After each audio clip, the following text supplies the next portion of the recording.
Hello, this is gonna be a masterclass for one-handed backhand, and in this video I'm gonna cover everything: the grip, the technique, the footwork, and also if you wanna improve your technique, this is the perfect video for you to watch. Or if you are considering to start with one-handed backhand, I will give you my take on this and what I believe is the best. And starting on that, if you are beginning or a beginner and you're starting your journey in tennis, and if you want to start with one-handed backhand, I really don't recommend. But of course, if you watch this video, you're going to be much more ahead, and you already know what is going to be your first struggle or the first struggles, and how you can correct that, how you can fix, what you can expect from this shot, and how long it's going to take for you to get the right feeling to hit one-handed backhand. Of course, we need to start with the grip, because I often see that most of beginners or most of players play with continental grip, and you try to play with this grip, which is really difficult, because with this grip it's easier, of course, because you just block the ball and the ball is going to go to the other side. But if you want to improve your level, if you want to hit harder, you really need a different grip, which is going to be easier to play, more aggressive, to play with topspin, and to play more balls inside but consistently. And for that, I suggest like you holding the grip like you hold the bicycle. Okay, imagine you have the bicycle in front of you, you are riding a bicycle, so the same grip. The difference is that the bicycle, usually you have your hand closed like that. Here it's easier if we spread a little bit more your fingers, and this way you have more, and then you can, you imagine you hold the bicycle and then you spread more your fingers, and you can adjust more or less the hand just to feel comfortable. This is the Eastern backhand grip, and it's really easy to accelerate from here, because you start to have the feeling. And what is more difficult for you as a beginner or someone that plays with two hands and is going to do now one hand, is to get this feeling of brushing the ball, that in the beginning is really hard. I can give you an example. When I was playing, I was national #1 under 14, 16 and 18. And during all this time, I always tried to do one-handed backhand, and somehow I never managed to play even inside of the court. Even winning dozens of tournaments and having a good level, I couldn't do it. So my thing is, okay, if you are just starting tennis and if you really want to do one-handed backhand, you need to accept that it's going to be your weakest side for many months and years until you get the right feeling, because players are going to play higher balls with the forehand. They're going to play high to your backhand, and here you either slice or you need to adjust the timing and play at this height, which is, it's easier for you. I also going to cover this footwork in this video. It's easier for us that we are here for many, many years, but for you as a beginner to adjust to the ball, to know where the ball is going to bounce, where it should be, and to play at this height is going to be really, really difficult. So you need to accept, okay, if this is what I really want, these are going to be my challenges. I'm going to lose most of the times if you want to compete or social tournaments, and you need to accept that. And you need always to try to make it better, to try to improve, and the first thing is always the grip. And again, of course, if you put this grip, it's going to be more difficult and more challenging in the beginning, because you're going to miss more balls, but long term it's going to be much easier and you're going to feel much more comfortable. And I do believe you only enjoy tennis or anything in life if you are good on that. If you are not good, you cannot enjoy. And in tennis is the same. You need to be really, really good on this to enjoy even more, and then to open more angles. And with this grip, it's actually super easy. Another thing is, while I was younger, I never managed to hit this backhand, but when I start to coach, of course, I need to play a little bit slower, and my two-handed backhand slower, it's more difficult for me. Now it's okay. It used to be more difficult when I was playing. Now it's okay because I have more hours on court. And this feeling of one hand starts to develop. And in the beginning, I had the pain in this part of my shoulder, posterior shoulder. So I started to do this too much maybe, and pain started to come. And even here I had some pain, which maybe you're going to face, because I had some clients and some students and they said exactly the same. So if you really want to do this movement, accept that you need to start slow. You need to increase the rhythm slowly as well to don't get injured, because it's really important to prevent injuries. Then about the grip also, this is the grip. Imagine you have the bicycle, you hold it like that. Okay, imagine you have the bicycle here, you hold it. Instead of this, you spread more your fingers, and then this hand helps to control the head of the racket. As you know, I always recommend to have the forehand grip ready to play, because the shot you want to do when you play tennis is forehand. So when you do the split step, let's say I do the split step here, I have forehand grip, or even after the serve, I always do the split step already with forehand grip, because I always do forehand, and if you have the hand here, the left hand, if the ball goes to the other side, this hand helps to rotate the racket and to accelerate. So you have this hand that is going to help you to control, and you can go, as you see, with your elbow up, and then you go. Okay, and it's also really important, as it is for the forehand to have this relaxation here, and then you accelerate with topspin. Here is really important to have this head of the racket up, and then to do this, okay, to accelerate even more. And this is going to be more difficult in the beginning because you're going to take your eyes out of the ball too early. You're going to do this. You want to see the ball, the result of the ball, even before you hit or even before you contact with the ball, which is going to lead to opening the body too early, and then you miss too many balls cross court because your eyes are not on the ball. So my recommendation is always to focus on the letters of the ball, AO in this case, Australian Open, and always when you hit the ball, always focus there, okay? And then, of course, if you have more flexibility or if you have more talent, you're gonna go with this hand, you're gonna open more, and these hands can almost touch. As you can see, I cannot do that. But if you saw my shorts or some videos, I actually asked you and my followers, and they say they even like more my one-handed backhand now than two-handed. And yeah, it's fine because I also like, and my favorite backhands, by the way, is Wawrinka. I really enjoy. Of course, I also like Federer and Gasquet. But basically, you need to hit the ball, and when the racket is going down. And then when you contact with the ball, your eyes are here. And then, of course, if you can go more, you can. If you cannot, do like me and just stay here, okay? And keep your eyes on the ball. And then here is really important, really to relax as much as you can, and then accelerate here, and then after the acceleration to release and to don't force that movement in the end. And again, be careful in the beginning with your shoulders, so don't try to accelerate in the beginning of the lesson, let's say. Another important thing also, apart from the grip, is, and even before talking more about technique, is your footwork. And as I mentioned, my footwork for my forehand, the backhand is the same, and I always recommend to start with close stance first because it's also more linear. You can play with more, you can put all your body weight against the ball. It's easier to go against the ball in this shot, and as a beginner, for example, it's really difficult to do with open stance and to play this shot because you don't dominate still this, okay? For me, it's fine because again, I spend more hours here, but for you, I don't recommend for now, so I really recommend to go with close stance and go, even if the ball is a little bit further. I always suggest it's even better do this to close too much and go, because you're gonna generate more power and it's gonna be much easier for you, and that's what I recommend. And again, let me just see the phone because it's really, really hot. That's why my phone is here. I think you will be able to watch from there because it's so hot that if I put my phone here, it's gonna be off in maybe a minute, so I'm afraid of that. So I'm gonna show you here, and I think you can follow from there. So basically you are here with forehand grip, but in this case you're gonna do backhand. So you always prepare already for the backhand, or you can even be here, and while you go to that side, you rotate, okay? And you do, let's focus just on the legs now. You do this step, so imagine you step in that direction, power is here, and you prepare the racket, because you rotate, you do this step, and you rotate your shoulders, and then you do two, and you transfer the power from this leg to this one, and then you do double step, and then the racket goes down, and you play and you stay, okay? Like that, you play and you stay. Then second step, you do the same, 1, 2, double step, but then you go, you play and you move forward with the ball. You do this, okay? And you don't control where you're gonna fall. Of course, if you go more, better, because it means that the ball is a little bit shorter, and you put more body weight against the ball, more speed, less energy spent from your body because you are using all your body. But if you go to the side, it's also okay, okay? But usually when you move in the diagonal, you're gonna go always forward.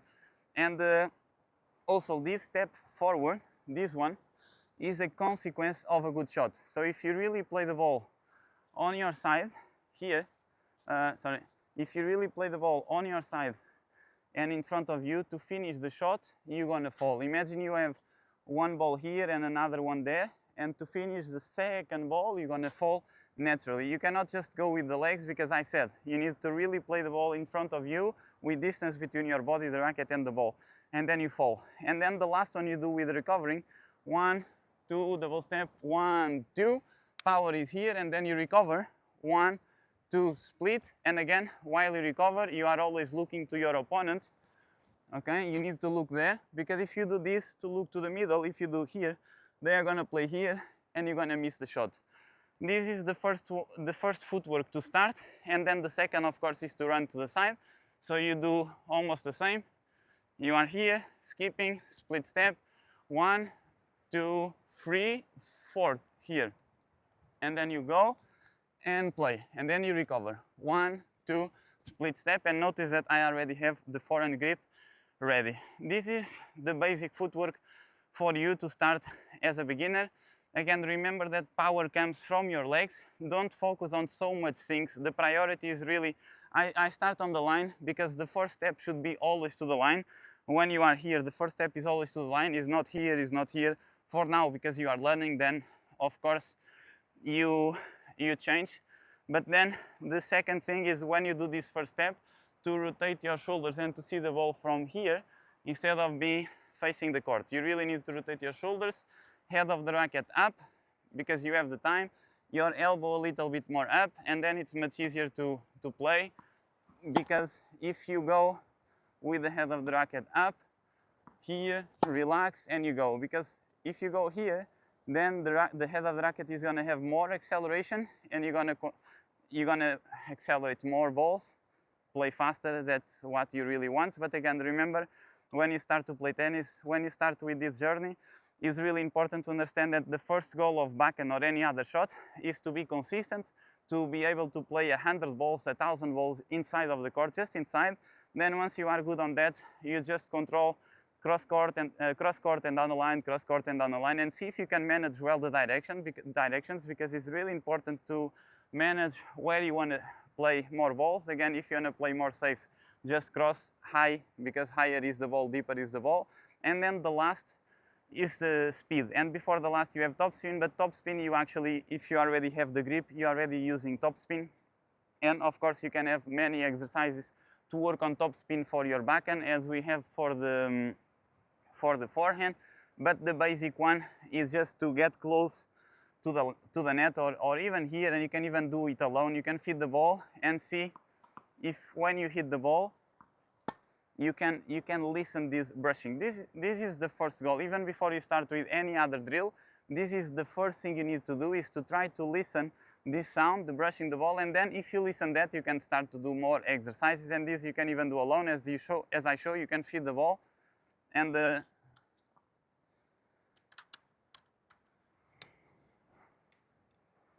you can feed the ball and just listen this sound here, and do it as many times as you need until you get the feeling. Also, another exercise to listen this is to do drive, because drive you need to go up, and then you go, and you see, I don't know if you listen, but you listen much more top spin, because the head of the racket goes up and then down, and then it's easier to generate more power and spin.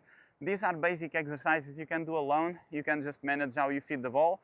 Again, it's much easier, in my opinion, to change from two-handed backhand for one-handed backhand. If you are starting your journey, I always recommend to start with two-handed backhands, where your power is with your left hand, and then you learn the basics with two hands. And then when you dominate more tennis, when you have a powerful forehand, and if you follow my videos, you have all you need to get a really powerful forehand.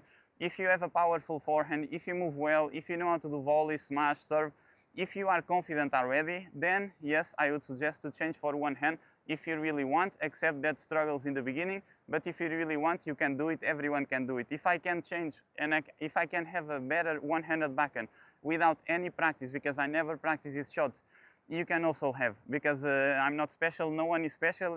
We just do more repetitions than other people that is behind us. So if you do the right things and the right amount of hours, or the best, or the biggest amount of hours you can possibly you will become good. There is no secret. It's just repetitions, and more important, good repetitions. This is essential to develop a really good one-handed backhand. So basically, I already covered the grip. I already covered this part of the technique and this relaxation that is really important to generate more top spin. Then you can adjust if you want more. It's really important to have this, and from here, you go slow, slow, slow, slow, and go. And you explode in that moment. Slow, slow, slow, slow, and go. And in this go, you cannot move your head to don't lose the balance, because again, balance is one of the biomechanical principles for tennis, and is enough. I think for footwork, focus on that. And now I'm gonna give you some tips for footwork a little bit more advanced if you are more intermediate player, and then I can even do another video about that. But if you are a more advanced player and if they play too high for you, if they do this forehand and the ball is bouncing up too much in this area of the court, the easiest way is to do here, okay? Power on this leg, and then you go against the ball, and then you recover, of course, to the middle, or if you play down the line, and if you are taking time from your opponent, you can go to the net and close with your volley, short and cross if it goes here, or here you can just do whatever you want. But it's really important if you want to go to the net and you want to play down the line, which usually is the recommended, but you need to accept that if you play down the line with this ball, here, if you do this and you play down the line to go to the net, you are playing to his backhand, which means even if he's outside of the court and if he is running like me, we are really good doing passing shots. So be careful here. I always recommend to do that if you really are confident on your backhand, if you really can play deep balls to create a little bit of more challenge for him or for her, or you can also do this cross court, which I recommend, and then go there again. And another footwork that is a little bit more difficult is to go here, to jump, and then while you are in the air, you need to accelerate the ball, and then you fall. You jump, and you do this. So the ball is coming, here, you jump, and you go. And this shot, but more here, like let's say the ball is here, you jump, and go. Here, the most important thing is to keep the balance, to keep your head still when you contact with the ball, to still do this part.